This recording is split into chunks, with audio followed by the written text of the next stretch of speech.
Hello बच्चों, let's see the question. What question says a wave pulse traveling on a two-piece string gets partially reflected and partially transmitted.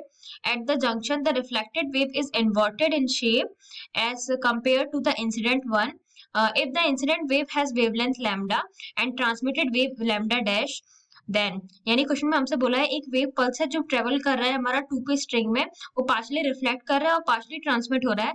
तो जो हमारा reflected wave है वो कैसा है, हमारा इन्वर्टेड है शेप में एज कम्पेयर टू द हमारा जो इंसिडेंट था उससे कंपेरिजन में। तो अगर इंसिडेंट वेव का वेवलेंथ हमारा लैम्डा है तो जो हमारा ट्रांसमिटेड वेव है लैम्डा डैश, तो इन दोनों में हमारा क्या रिलेशन क्या होगा, राइट। नाउ सिंस द जो हमारा रिफ्लेक्टेड वेव है वो इन्वर्टेड है, तो जो हमारा पल्स ट्रेवल कर रहा है वो कहाँ से कर रहा है, वो हमारा लाइटर स्ट्रिंग से हैवी स्ट्रिंग की तरफ कर रहा है।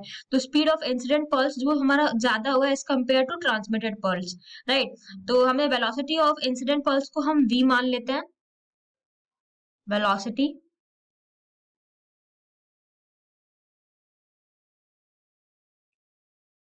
ऑफ इंसिडेंट पल्स को हम v मान लेते हैं। तो वेलोसिटी हमारा ट्रांसमिटेड पल्स का,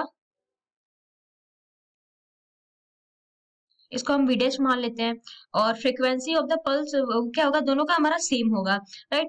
तो जो हमारा v होता है वो क्या होता है, v is equals to velocity is equals to frequency into lambda होता है, राइट। तो नाउ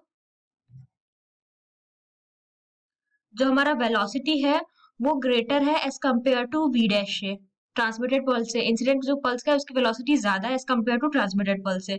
तो वेलोसिटी होता है हमारा क्या, frequency into lambda, that is n lambda. ये हमारा ग्रेटर होगा as compared to n lambda dash से, एन एन कैंसिल हो जाएगा। तो जो हमारा लैम्डा है वो हमारा ग्रेटर आ जाएगा लैम्डा डैश से। तो इसमें से कौन सा ऑप्शन हमारा करेक्ट होता है, हमारा ऑप्शन सी बिल्कुल करेक्ट है। I hope the concept is clear. Thank you.